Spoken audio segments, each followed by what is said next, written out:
సంవత్సరాల తరబడి ఎన్ని మందులు వాడినా మీ మోకాల నొప్పులు తగ్గట్లేదా? ప్రాణ పెయిన్ క్లినిక్ లో అత్యాధునిక చికిత్స. హరిత, డొమెస్టిక్ వైలెన్స్ నిజంగా అది అసలు విననీకి ఒక వైలెన్స్గా ఉంటుంది. నిజంగా ఇంకా అనుభవించే వాళ్ళ పరిస్థితి వర్ణనాతీతం. కానీ ఏదైనా మనం చిన్నది జరిగినప్పుడే బయటికి రావచ్చు, ఏదైనా ఒక చిన్న ఇష్యూ అన్నది మినిమం కదా. అది అంటే అక్కడ అవతల వాడికి దొంగ చేతికి తాళాలు ఇచ్చినట్టు మన జీవితం మనం మొత్తం వాడికి ఇవ్వడం, అది ఎవ్వరైనా సరే ఇవ్వడం అనేది అంటే నేను అనుకోవడం ఇది కరెక్ట్ కాదేమో. సో ఫస్ట్ ఆఫ్ ఆల్ ఈ డొమెస్టిక్ వైలెన్స్ నుంచి ఇప్పుడు అబ్బాయిలు కూడా ఉన్నారు, అమ్మాయిలు ఒక్కటే కాదు.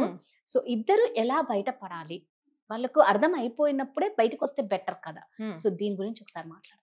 ఎప్పటి వరకు అయితే నేను ఆ లెసన్ నేర్చుకోను, యూనివర్స్ కానీ దేవుడు కానీ మళ్ళీ మళ్ళీ మళ్ళీ మళ్ళీ అలాంటి మనుషులే నా లైఫ్లోకి పంపిస్తారు. ఎగ్జాక్ట్లీ, నేను ఆ స్కిల్ నేర్చుకోవాలి, అలాంటి వాళ్ళని నేను ఎలా డీల్ చేయాలి అని నేను నేర్చుకోవాలి అని ఉన్నది. కాబట్టి నా పాటలో అలాంటి వాళ్ళు వస్తూనే ఉంటారు. ఒకడు కాకపోతే ఇంకొకడు వస్తాడు. సేమ్ అలానే అబ్బాయిలకు కూడా, ఈ అమ్మాయి కాకపోతే ఇంకొక అమ్మాయి వస్తుంది నేను టార్చర్ పెట్టేది. నువ్వు అందులోంచి నేను ఎలా బయటికి రావాలన్నది నేర్చుకోవాలి. రైట్?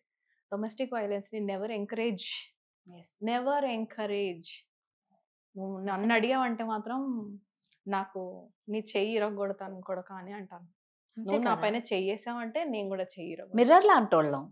నువ్వు ఎలా చేస్తే మేము అలాగే చేస్తాం. నా పైన చెయ్యేసే రైట్స్ నేను ఇవ్వను. రైట్? నేను ఇవ్వను. ప్రేమగా నువ్వు దగ్గర తీసుకుంటావా, ఉంటావు. నువ్వు చెయ్యేసే స్టేజ్కి వెళ్ళావా, అవుట్ ఆఫ్ మై లైఫ్. క్షమించటం ఇక్కడ ఎంకరేజ్ చేయొద్దు. నీ మీద చెయ్యెత్తేదాకా మనిషి వచ్చాడు అని అంటే అయినా కానీ నేను ఫర్గివ్ చేశాను తెలుసా, నీ తలకాయ ఫర్గివ్ చేసి గొప్పగా చెప్పుకుంటా. నీ తలకాయ ఫర్గివ్నెస్. నువ్వు వాడికి అలవాటు చేస్తున్నావు, మళ్ళీ మళ్ళీ నిన్ను వచ్చి వాడు కొట్టాలి అనేసి. నువ్వు మరి అక్కడ ఏం చేయాలి? Get some support. Domestic violence కి నంబర్ 1 రీజన్ ఏంటో చెప్పనా రాదా? సపోర్ట్ లేకపోవడం. అదే ఇందాక చెప్పినట్టు సపోర్ట్ లేదు వీళ్ళకి. దీన్ని నేను కొట్టినా లేకపోతే వీడిని నేను కొట్టినా ఇది ఎవడు చెప్తాది?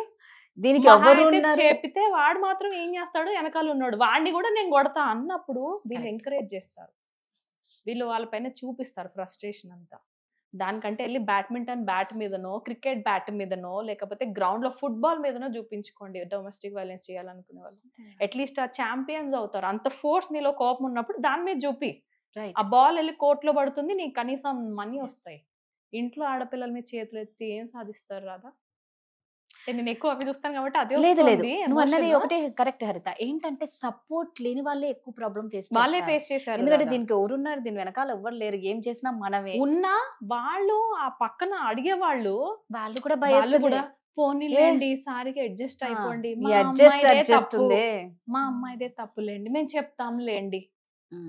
ఎప్పుడైతే ఇలా వాళ్ళ వెనకాల ఉన్న సపోర్ట్ వాళ్ళే సరిగా నిలబడడం చేత కావట్లేదో వీళ్ళ కన్ఫ్యూజ్డ్ ఉంటారు. వీళ్ళ కన్ఫ్యూజనే పక్కన వాళ్ళ తాళం చెవి కొట్టడానికి.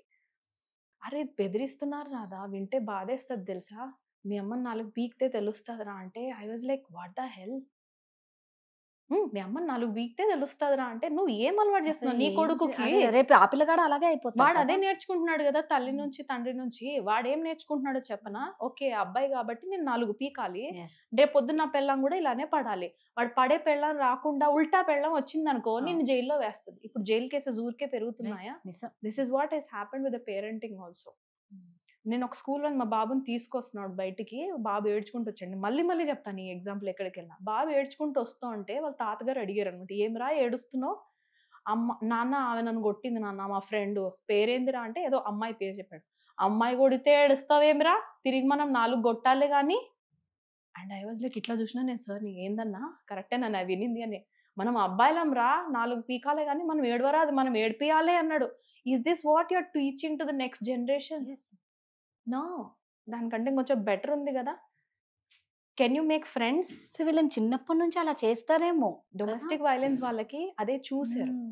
They copied behaviours. Either movies లో వాళ్ళ వైలెన్స్ చూస్తూ అన్నా పెరిగారు, తల్లిదండ్రులు కొట్టుకుంటూ అడ్జస్ట్ అయిపోయిన లైఫ్ స్టైల్ అన్నా చూసారు. టీచర్ గట్టిగా అపట స్కేల్ తీసుకొని టార్చర్ పెట్టే టీచర్ నైనా వాళ్ళు ఫేస్ చేశారు. లేదా తల్లిదండ్రులు బెల్ట్లు తీసుకొని బాగా బాది ఉన్న వాళ్ళే ఇలా డొమెస్టిక్ వైలెన్స్ దాకా వెళ్తారు. వాళ్ళు చేస్తున్నారంటే దే ఆర్ హర్ట్ సమ్వేర్ రాదా. వరల్డ్ తోని ఇలానే నేను ఉంటేనే నేను బతుకుతాను అని నేర్చుకున్నారు. The other category people are also there. ఎవరైతే బాగా దెబ్బలు తిన్నారో కూడా ముందే డామినేట్ చేసేస్తూ ఉంటారు. అది కూడా ఉంది కేసు, రెండు చెప్పాలి కదా. బాగా దెబ్బలు తిన్న వాళ్ళు కూడా ఆపోజిట్ పర్సనాలిటీ పెద్దగా అయ్యాక అయిపోతారు. నేను మళ్ళీ దెబ్బలు తింటూనే ఉండాలి కాబట్టి నేనే ముందు కొట్టేస్తా, నేనే ముందు కొట్టేస్తాను. ఓవర్ డామినేటింగ్ అయిపోతారు, ఓవర్ రెబెల్. రెండు డేంజర్ పొజిషన్ లో ఉన్నవి. మరి ఏం చేయాలి? సపోర్ట్ తీసుకోవాలి. First they have to realise that they are out of control. పక్కన వాడు ఇంకొకటి కూడా చెప్తాను, ఆర్గ్యుమెంట్స్ లో మెయిన్ వైఫ్ అండ్ హస్బెండ్స్ లో వస్తోంది ఇక్కడ ఈ మధ్య నాకు కేసెస్ ఎక్కువ. హస్బెండ్ కొట్టేదాకా కూడా నువ్వెందుకు ఇస్తున్నావు అని గోకుతూనే ఉంటారు. గోకుతున్న వాడు చెయ్యెత్తేదాకా గోకి, ఇప్పుడు చూసారా నా మొగుడు నన్ను కొట్టాడు, చూసారా మీ అల్లుడు ఎంత డేంజర్ అని ఓవర్ సపోర్ట్ చేసే పేరెంట్స్ పిల్లలు కూడా ఉన్నారు. నేను రెండు కేటగిరీస్ మాట్లాడతాను. మా నాన్నకు చెప్పాను అనుకో నీది అయిపోతుంది పని అని, మంచిగా ఉన్నోని గెలికి పెద్దగా రప్చర్ అయ్యేదాకా తెచ్చి కొట్టాడు కాబట్టి చూపిండి అని అంటారు. వాడు 3 గంటలు 4 గంటలు నీ బాధ భరించి ఉంటాడు, అది ఎవరు కనబడదు కదా. నోవేర్ ఇట్ ఈస్ రికార్డెడ్, కొట్టిందే కనిపిస్తుంది కదా. అప్పుడు ఆ 3 చెంపద 3 అచ్చలేదు కనబడతాయి బయట వాళ్ళకి, లోపల తెప్పలు ఎవరికి కనిపిస్తాయి. అందుకే దే నీడ్ అ కౌన్సిలర్. ఆ టైంలో ఇద్దరు కౌన్సిలర్ హెల్ప్ తీసుకోండి. ఆ కౌన్సిలర్ ఒక 3 సెషన్స్ లో తీసి పక్కన పడేస్తుంది ఎక్కడ దాకా వెళ్తున్నారని. ఆర్గ్యుమెంట్స్ దాకా వస్తుంది అని అంటే there is some hurt inside both of them. తన పేరెంటింగ్ టైంలో, తన చిన్నప్పుడు పెరిగే విధానంలో తను ఎలా ఫేస్ చేసి ఈ బిహేవియర్ కాపీ చేసుకుంటూ వచ్చాడో, ఈ పర్సన్ కూడా అలాంటి బిహేవియరే కాపీ చేసుకుంటూ వచ్చింది. నా దగ్గర ఉన్న ఫ్రెండ్స్ లో ఒక డాక్టర్ ఉంది Radha, I have to tell this. పేరుకి డాక్టర్ కానీ హస్బెండ్ కొట్టేదాకా తెచ్చుకుంటారు. హస్బెండ్ కొడతాడు, తినింది దెబ్బలు తినింది బాబు కోసం అడ్జస్ట్ అయిపోతూ వచ్చింది. తర్వాత ఏమైందంటే తిను కొట్టే పర్సనాలిటీ అయిపోయింది. తిను కొట్టేస్తుంది, తను కొట్టేస్తాడు, తిను కొట్టేస్తుంది. 2-3 రోజులు సైలెంట్ ఉంటారు, తర్వాత మళ్ళీ ఒక చోటుకు వచ్చేస్తున్నారు. అంటే మరి అంతలా ఇప్పుడు ఇద్దరు కొట్టుకుంటారా? పిల్లోడేం కావాలి?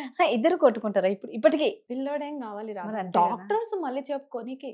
నిజంగా అంటే నేను వాళ్ళు అక్కడ తక్కువ చేయమని నేను చెప్పట్లేదు, డాక్టర్స్ కూడా కంట్రోల్ చేసుకుని at the end of the day వాళ్ళు కూడా హ్యూమన్ బీయింగ్స్, వాళ్ళలో కూడా ఎమోషన్స్ ఉండేవి. బాబు ఏం చూస్తూ నేర్చుకుంటున్నాడు, పాప ఏం చూస్తూ నేర్చుకుంటోంది రాదా. మరి ఇలాంటి వాళ్ళు ఏం చేయాలి? డొమెస్టిక్ వైలెన్స్ కి సొల్యూషన్ ఏం లేదు. ఫస్ట్ మన బ్లడ్ కి మనం సపోర్ట్ చేద్దాం. రైట్. మన ఆడపిల్ల ఏదైనా ఉంటే ఫస్ట్ నేర్పించి, ఇంతవరకు నీ ఇంట్లో కొంతమంది ఉల్టా ట్యూనింగ్ కూడా ఇస్తారు, నువ్వు చచ్చిపోయినా ఇంకా అనవసరం అదే నీ ఇల్లు, నువ్వు ఏమన్నా సరే అక్కడే నీ ఇల్లు ఇంకా అని చెప్పి పంపిస్తారు కదా. పాపం వాళ్ళకి నిజంగా డొమెస్టిక్ వైలెన్స్ లో నా మీద జరుగుతోంది, నేను తిరిగి మా పేరెంట్స్ కి చెప్పాలి అన్న కూడా లేదు. ఎందుకంటే వీళ్ళు ముందే బ్లాక్ చేసి పెట్టారు, ఈ రోడ్ నీకు బంద్, ఇంకా నువ్వు రిటర్న్ రావద్దు అని. వాళ్ళు ఇంకెడిగిపోతారు రాదా. సూసైడ్స్ అండ్ రీజన్స్ అవే, they don't have support. 15 years నేను ఒక తెలిసిన వాళ్ళలో 15 years అబ్యూజివ్ రిలేషన్షిప్. అలాని బ్యాడ్ హస్బెండ్ కాదు, ఆ ఆర్గ్యుమెంట్స్ వచ్చినప్పుడు వైఫ్ అండ్ హస్బెండ్స్ కి హ్యాండిల్ చేయడం రావట్లా. ఆ హస్బెండ్ బ్లేమింగ్, ఈ wife crying, father no support. ఒకవేళ సపోర్ట్ చేసినా నువ్వేం చేస్తున్నావు, నువ్వు చేంజ్ అవ్వమ్మా అని అనటం, తను హ్యాండిల్ చేయలేకపోవటము. 15 years ఇస్ నాట్ స్మాల్ రాదా. వాళ్ళు ఏ స్టేజ్కి వెళ్తారు తెలుసా? వాళ్ళ ప్యాటర్న్స్ ఎలా అవుతాయి, నేను సర్వైవ్ అవ్వాలంటే నేను కూడా ఆ మనిషిలాగా అయిపోయి సర్వైవ్ అవ్వాలి ఆ వాతావరణంలో. తర్వాత నీ కోర్ వాల్యూ సిస్టమ్ లో నీ లోపల నుంచి నీకు నచ్చదు కదా personality, the faces a lot. అంటే డొమెస్టిక్ వైలెన్స్ ని ఇంకొకటి చెప్తాను, ఎంకరేజ్ చేయొద్దు. రైట్. ఈ వీడియోలో నేను ఇస్తున్న మెసేజ్ ఇదేంటి, అన్ని కేసెస్ చెప్పి సొల్యూషన్ మాట్లాడలేదంటే I will talk to the solution. Never encourage domestic violence.